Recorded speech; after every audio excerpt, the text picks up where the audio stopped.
ওই আমি সান্ডা খাই মুরগির আন্ডা ইচ্ছিরে লাগছে বহুত ঠান্ডা। সৌদি আরবে কফিলের যন্ত্রণায় 1971 সালে আমার দাদা পরদাদারা সৌদি ছেড়ে বাংলাদেশ এসে বসবাস শুরু করছিল। থ্যাংক ইউ দাদু। দাদা যদি সৌদি না ছাড়তো এতদিনে তো কফিলের ছেলেবেলের পেটে চলে যাইতাম। সবুজ সবল বাংলাদেশে খুব রিল্যাক্সে আছি। না আছে কফিলের যন্ত্রণা, না আছে মরুভূমির যন্ত্রণা। আহা কি আনন্দ আকাশে বাতাসে। মন্ত্রী, ওই মন্ত্রী, আরে ওই মন্ত্রী।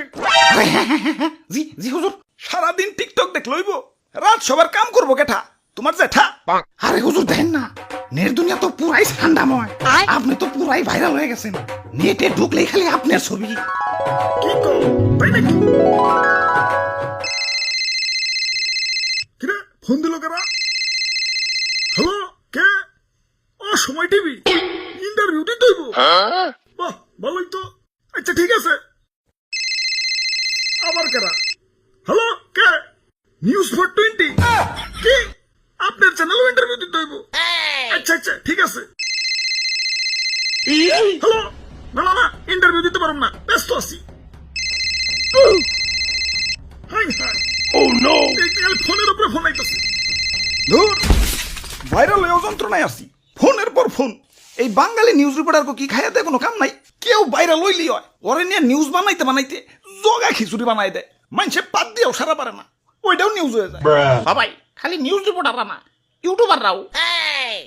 তাই ভাইরাল হয়ে ভালোই লাগতাছে, নিজের পুরো মেগাস্টার ফিল হইতাছে।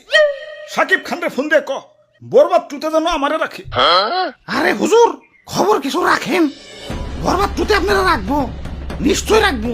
তো এই অ্যাক্টর হিসেবে না, খাবার টেবিলের খাবার হিসেবে। কি কও তুমি? হ্যাঁ, দেশে ঠান্ডা ভাইরাল হওয়ার পর থেকে দেশের পাবলিকরাও আমাকে ধরে ধরে খাওয়া শুরু করছে। অনেকে তো ঠান্ডা ভেবে বেচারা ঘুষাবেও ছাড় দিতেছে না, ঘুষাবো খাইতেছে। কও কি সৌদির কফিল কি বাংলাদেশে বললো নাকি? হুজুর, এই মাত্র খবর পাইলাম সুলতান ডাইনে ঠান্ডা বিরিয়ানি চালু করছে। এতক্ষণে কাম হইছে, বংশ তো নির্বংশ হয়ে যাবে।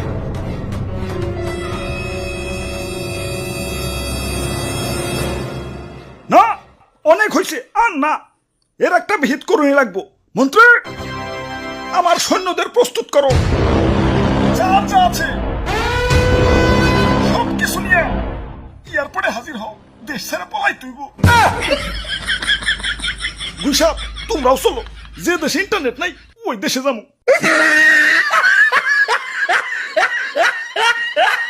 দাদু,